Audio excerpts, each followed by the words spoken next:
یہ میرے دوست کا واقعہ ہے، چلیے اسی کی زبانی سنتے ہیں۔ جب بارش ہوتی تھی تو میں اکثر اپنا بستر اٹھا کے چھت پر سونے چلا جاتا تھا، کیونکہ اس میں سونے کا مزہ ہی کچھ اور تھا۔ سب گھر والے چھت پر سو رہے تھے، وہ بھی ایک گرمیوں کی رات تھی۔ اچانک رات کو بارش ہونے لگی تو سارے اپنی چادریں تکیے سنبھالے نیچے بھاگ گئے، مگر میری عادت تھی کہ میں نیچے کی چٹائی اپنے اوپر ڈال کر سوتا رہتا جب تک بارش زور نہ پکڑ لیتی، کیونکہ مجھے ایسے بہت اچھا لگتا تھا۔ اس رات بھی سارے گھر والے نیچے چلے گئے اور میں اکیلا چٹائی ڈالے سوتا رہا۔ آلودگی میں تھا کہ اچانک مجھے دو بلیوں کی زور سے لڑنے کی آوازیں آئیں۔ لڑتے ہوئے ان کی آوازیں بہت بری لگ رہی تھیں۔ وہ لڑتے ہوئے چھت کی چار دیواری پر دوڑ رہی تھی اور آوازیں اتنی بھیانک تھی کہ پوچھو مت۔ پہلے ان کی رونے کی آوازیں سن کر میں بے چینی میں جاگ گیا۔ سوچا کوئی جوتا اٹھا کر ان کو بھگا دوں، پھر سوچا کہ میں اندھیرے میں جوتا کہاں ڈھونڈوں گا، تھوڑی دیر کے بعد خود ہی لڑ کر تھک جائیں گی تو چلی جائیں گی۔ اچانک خاموشی ہو گئی۔ میں دوبارہ آلودگی میں چلا گیا۔ تبھی ایک بلی کی زوردار چیخ میری چارپائی کے عین نیچے سے آئی اور میں اچھل پڑا۔ میں نے چارپائی کے نیچے جھانکا مگر وہاں کچھ نہیں تھا۔ ادھر ادھر نظر بھی دوڑائی مگر وہاں کوئی بھی نہیں تھا۔ میں نے سوچا کہ شاید میرے اٹھتے ہی اس نے ساتھ والے گھر میں چھلانگ مار دی ہو۔ میں نے جوتا اپنے پاس رکھ لیا۔ اب اگر آئی تو میں ان کو نہیں چھوڑوں گا۔ میں دوبارہ لیٹ گیا اور خود کو پرسکون کرتے کرتے تھوڑی دیر بعد دوبارہ نیند میں چلا گیا۔ آنکھ تب کھلی جب بلی کے غورانے کی آواز میں نے اپنی چارپائی کی سیدھی طرف سے محسوس کی۔ اس کی گراہٹ پوری چھت پر پھیل رہی تھی۔ میں نے آہستہ آہستہ اپنا ہاتھ جوتے کی طرف بڑھایا اور اس کو مارنے کے لیے اٹھایا، لیکن دیکھا تو وہاں کچھ بھی نہیں تھا۔ وہ گراہٹ اب مجھے اپنی بائیں طرف سے آ رہی تھی۔ میں اچانک بائیں طرف پلٹا تو وہی آواز مجھے دائیں طرف سے آنے لگی۔ اب وہ آواز مجھے کبھی دائیں طرف سے کبھی بائیں طرف سے آنے لگی، کبھی دور جاتی ہوئی آواز آتی اور کبھی قریب سے آنے لگتی۔ شاید خوف میرے بدن میں دوڑ گیا، میری پنڈلیاں اور پیر اچانک سن ہو گئے۔ مجھے لگا کچھ گڑبڑ ہے۔ اچانک میں نے دیکھا کہ ایک سیاہ بلی دیوار پر بیٹھی سرخ آنکھوں سے مجھے گھور رہی تھی۔ اس کی آنکھیں انگاروں کی طرح لگ رہی تھی۔ میں کانپتے ہوئے اسے دیکھ رہا تھا۔ اتنی ہمت نہیں تھی کہ میں بھاگ کھڑا ہوں۔ پھر وہ اچانک ہی بڑی ہونے لگی۔ وہ میرے دیکھتے ہی دیکھتے وہ بکرے جتنی بڑی ہوئی اور ایسی نظر آ رہی تھی جیسے کالا چیتا ہو، کہ وہ بالکل ہی سیاہ بلی تھی۔ پھر اچانک اس نے ایسی پوزیشن لی جیسے وہ دیوار پر سے مجھ پر چھلانگ لگانے والی ہو۔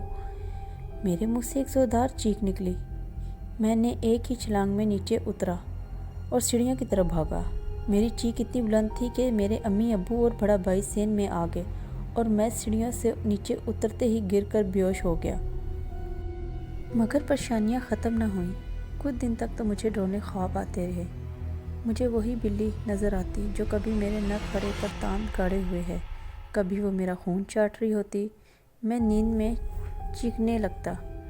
پھر مجھے خواب میں بھیانک لوگ دکھائی دیتے۔ کسی کا سر نہیں ہوتا، کسی کا گوشت لٹک رہا ہوتا، آنکھوں کی جگہ کالے سوراخ ہوتے، بازو کٹے ہوتے۔ میں بیمار رہنے لگا، کمزور ہوتا گیا۔ ڈر کے مارے میں گھر سے باہر نہیں نکلتا۔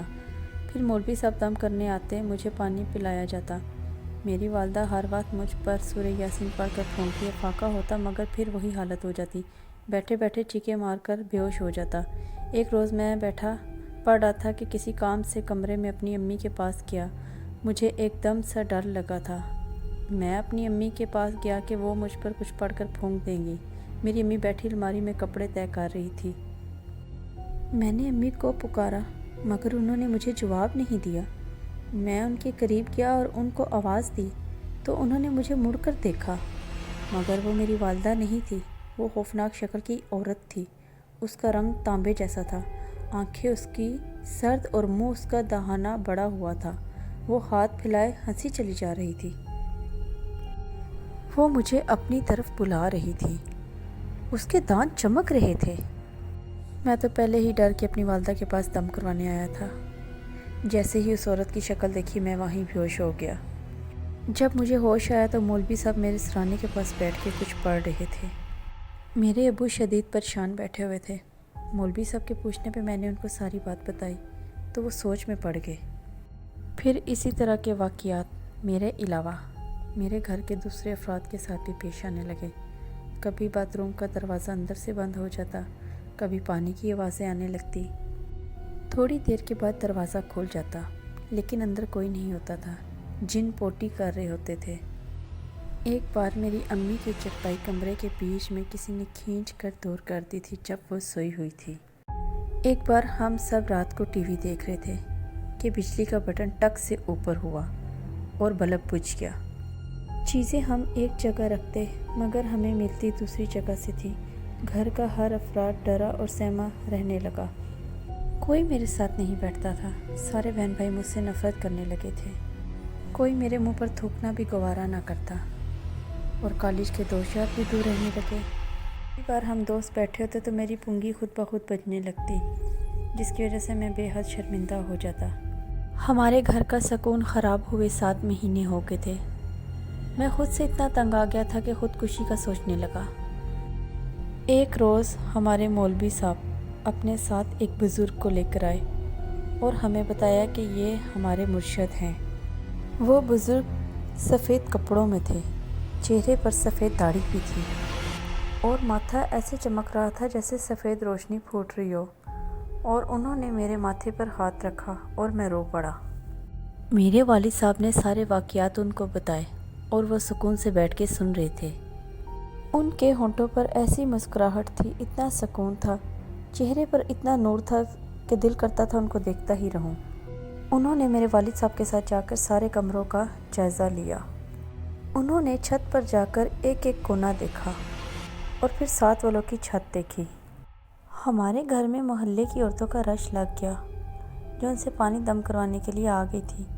وہ میرے قریب آ کر بیٹھ گئے اور انہوں نے اپنے دائیں پیر کا انگوٹھا میرے ماتھے کے درمیان میں رکھا اور آنکھیں بند کر کے کچھ پڑھنے لگے۔ مجھے ایسے لگا جیسے میری کھالکوں کو کھینچ رہا ہو اور میری چیخیں نہیں رک رہی تھی۔ میں ان کا انگوٹھا اپنے ماتھے سے ہٹانا چاہتا تھا، لیکن ان کا پیر تک نہیں ہلا سکا۔ میرا بھائی مجھے بتاتا ہے کہ وہ 1 گھنٹے سے زیادہ کچھ پڑھتے رہے اور تمہاری چیخیں سننا ہماری بس سے باہر تھا۔ تبھی ہم نے بزرگ کو بری طرح پیٹنا شروع کر دیا اور میں آہستہ آہستہ پرسکون ہوتا چلا گیا۔ جیسے ہی میں نے اپنی آنکھیں کھولی تو وہ مجھے دیکھ رہے تھے، ان کے چہرے پر ایک مسکراہٹ تھی۔ پھر انہوں نے پانی منگوا کر دم کیا، کمرے کے ہر کونے میں پانی چھڑکا گیا۔ پھر 2 گھونٹ پانی مجھے پلا دیا، وہ 2 گھونٹ پانی ایسے جیسے آب حیات تھا۔ پھر 2 گھونٹ پانی مجھے پلا دیا، پانی ایسے جیسے کوئی آب حیات تھا۔ پیتے ہی میرے سر سے 7 مہینے کا چڑھا ہوا بوجھ اتر گیا۔ میرے کندھے ہلکے ہو گئے، جسم میں سکون دوڑنے لگا، میری بجھی ہوئی آنکھیں روشن ہو گئی۔ میں اٹھ گیا اور ان کی چھاتی پہ سر رکھ کر رونے لگا۔ وہ میرے جسم پر ہاتھ پھیرنے لگے، پھر وہ چلے گئے۔ آج اس بات کو 2 سال ہو گئے ہیں اور اللہ کا شکر ہے کہ پھر کوئی ایسا واقعہ پیش نہیں آیا۔ ہماری اسی طرح ہارر کہانیاں سننے کے لیے ہمارے چینل کو سبسکرائب کریں اور بیل آئیکن کو دبانا نہ بھولیں تاکہ ہماری ہر نئی آنے والی ویڈیو کا نوٹیفیکیشن آپ تک پہنچ سکے۔